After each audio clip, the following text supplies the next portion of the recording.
NHL review for October 22nd, 2018. I'm shooting this at 3 in the morning, so please ignore the giant-sized killer whale bags under my eyes. My wife was using our office and typing an essay, and I couldn't get started till now. That, and I wanted to see how this video did releasing it early Eastern time as opposed to late Western. You don't care. Let's get to the board. Colorado Avalanche beat the Philadelphia Flyers 4-1. The Rantanen-McKinnon-Landeskog line is the best in hockey. They've had 38 points in 8 games so far, and if they start getting scoring from the rest of their lines, Colorado's going to be dangerous, and I'm going to eat that. My God, find the words. Come on, you can do it. I predicted Colorado would be finishing just out of the playoffs this year, so they might make me eat my words if they keep this up. So in any case, they start the scoring in the first. Rantanen gets his third of the season on the power play, assisted by McKinnon and Landeskog. In the second period, Naito? He gets his first of the season, assisted by Calvert and Soderberg. Third period comes around. Landeskog gets his second point of the night, his 8th goal of the season. He's on fire, and that's unassisted. The Flyers have something to say about this, and Nolan Patrick gets his second of the year. He gets on the board, assisted by Sanheim and Voracek, which is good news for Flyer fans. At least Nolan, is starting to put up some points. That's definitely a positive. Then Rantanen gets his second point of the night, his second goal of the night, his 4th goal of the season, unassisted on an empty netter. Colorado went 1 for 2 on the power play. Philadelphia went 0 for 3. They're especially missing James Van Riemsdyk here. Simmons is a similar type player, but he just doesn't have the same soft hands that JVR does. Varlamov saved 37 of 38 shots. If we're talking Vezina today, he's definitely one of the top goalies in the league, and he's another reason why Colorado is just steamrolling everyone right now. Elliott had saved 29 of 32 shots, and I don't blame this game on him at all. I know you could probably say this about half the teams in the NHL right now, but they're not playing team defense. They're a Jekyll and Hyde team, and every other game they don't show up, and their defensemen's defense game isn't there either. They can move the puck, and they look good when they do it, but just a lot of dropped coverage in their own zone. The Flyers spent more of this game in the offensive zone as well, but Colorado just buried their opportunities. Because Philly's gaping defensive coverage. In any case, Colorado is now 6-1-2 with 14 points. Philly falls back below 500. They're now 4-5-0 with 8 points. Let's move along here. The Carolina Hurricanes beat the Detroit Red Wings 3-1. Now, before I get started here, Carolina outshot Detroit 21-6 in the first period alone. If you haven't been watching Carolina or a lot of NHL games lately, Carolina has been outshooting their adversaries on an average of 17 shots per game. It's unreal. They're shooting from everywhere. Now, they don't have a lot of goals to show for it, so their shooting percentage isn't exactly amazing, but they're getting results. they're doing well. In any case, let's start out with Falk, who gets his first goal of the year on the power play in the first period, assisted by Justin Williams. On the second period, Furland gets his 6th goal of the season. I think that's a point a game for him so far. He's doing amazing on that top line. He scores that goal on the power play, assisted by Zykov and Aho. In the third, Anasthew, he gets his 3rd of the season, which is good news for Detroit fans because he's one of the young players, and he seems he's all over the ice. He seems like a very energetic, active player, and hopefully the points will start catching up with that effort. That's assisted by Vanek and Nielsen, and then with the goalie pulled, Carolina gets their 3rd goal of the night by Martinuk, gets his 3rd of the season, and it's shorthanded, and it's assisted by Slavin. Now, Carolina goes 2 for 3 on the power play. Detroit goes 0 for 4. Got to do something about that, Blashill. And Marzik scores, if I'm saying that correctly, saves 20 of 21 shots. Howard, 36 of 38. He had a good game. Anyways, the Hurricanes now 5-3-1 with 11 points. They're doing well. I think everyone's surprised how well they're doing. Can they keep it up? We'll see. But Brendan Moore is doing a good job so far. Detroit's now 1-6-2 with 4 points. That's not really surprising, but again, Detroit's got a young team. I don't think Blashill is one of the coaches who's on the hot seat this season because I think Ken Holland knew that what his team was going to look like this season. I think everyone knew that. I mean, if you saw my regular season predictions video, you saw it, right? You see where I have Detroit is, last in the league. So, but they play energetic, exciting hockey. So, their fans will have a lot to look forward to in the future, and they're still fun to watch. In any case, I'm rambling. Look at the time. Now, Winnipeg Jets beat the St. Louis Blues 5-4 in overtime. This was a really good game, and I caught the 3rd period of this game. I didn't see the Carolina-Detroit game. I caught parts of the Colorado-Philly game, and I caught the 3rd period of this one, which was almost perfect.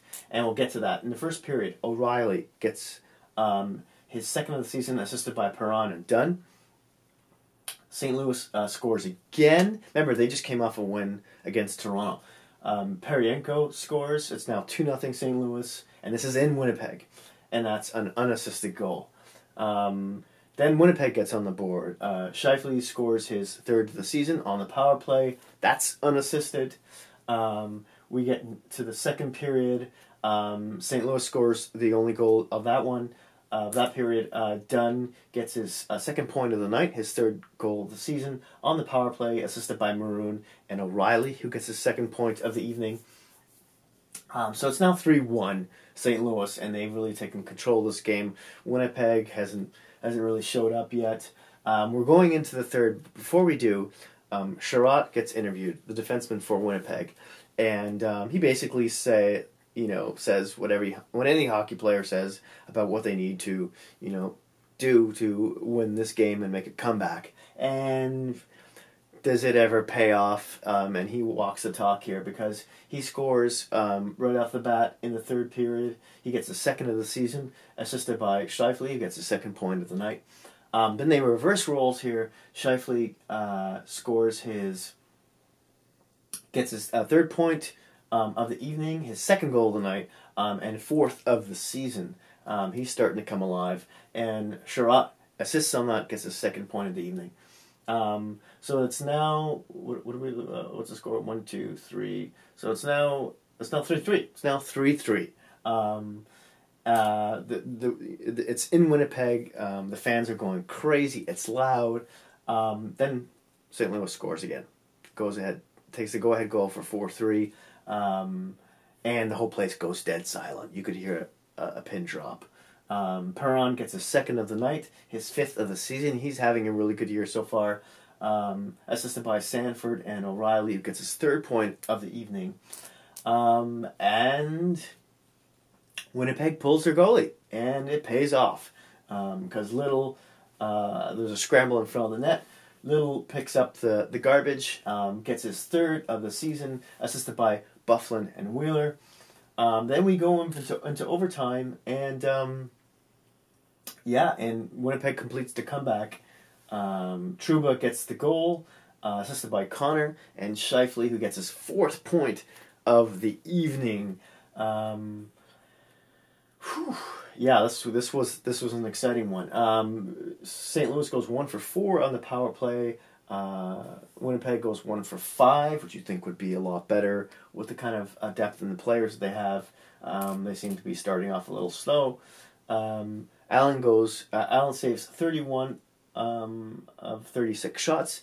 Allen was not the issue here in this game. He had a good game.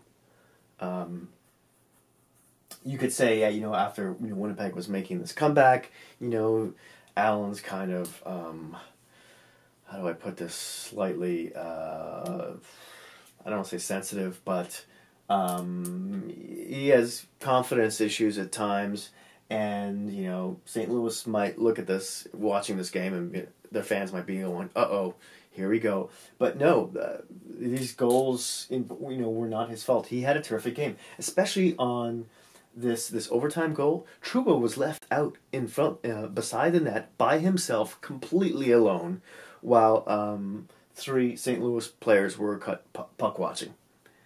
Although, not to take anything away from Winnipeg, it was a nice goal, but Trouba was left all by himself, and, he just, tapped it into a nice pass into an open cage. So, Hellebuck went 30 for 34 all night. Stat-wise, neither goalie did too well. St. Louis is now 2-3-3 with 7 points, and you might wonder, will some of these overtime losses start piling up and bite them in the butt later in the season? Winnipeg is now 6-2-1 with 13 points.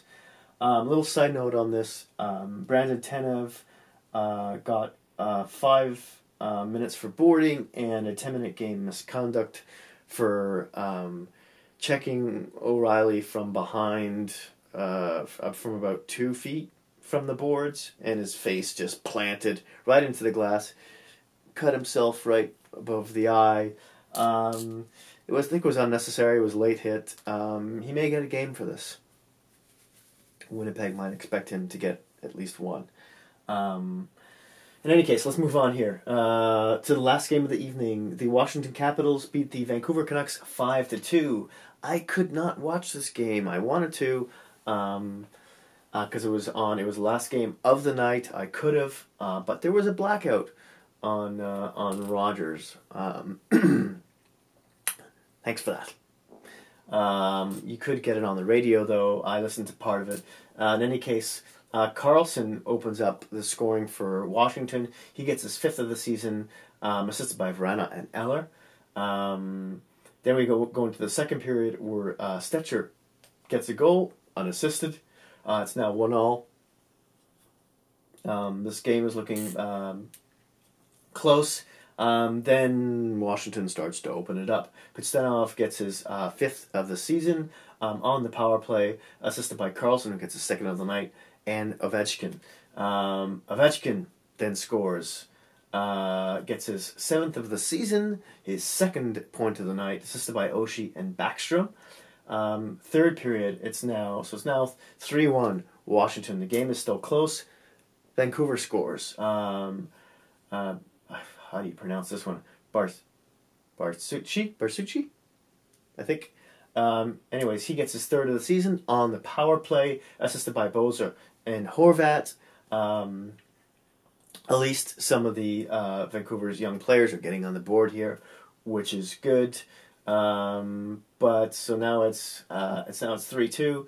but Washington now takes over. Ovechkin answers, gets his third point of the night, his second goal of the night, his 8th of the season on the power play from his office, assisted by Carlson, who gets his third point of the evening, and Backstrom, who gets his second. Then we have the empty netter. Ovechkin could have scored this himself. He passed it to Oshie, showing that he is not selfish, not anymore in his older age, which is nice of him. Oshie gets his second point of the night, his 5th goal of the season. Ovechkin gets his 4th point of the night. Yeah, those first 2 lines are killing it. Backstrom gets his 3rd point of the evening. Washington goes 2 for 5 on the power play. You can't give them too many chances because, you know, Ovi's going to... it's amazing. You know, he scores goals from the same place every game. Nobody can stop him. It's Vancouver goes 1 for 3 on the power play. Holtby saves 22 of 24 shots. Stat-wise, he's not looking particularly... still, he's not looking particularly too good. But if Washington can keep outscoring the opposition, that's a good thing. Nielsen for the Canucks saves 28 of 32. And Washington is now 4-2-2 with 10 points. Vancouver now 5-4-0. They're still over 500 with 10 points.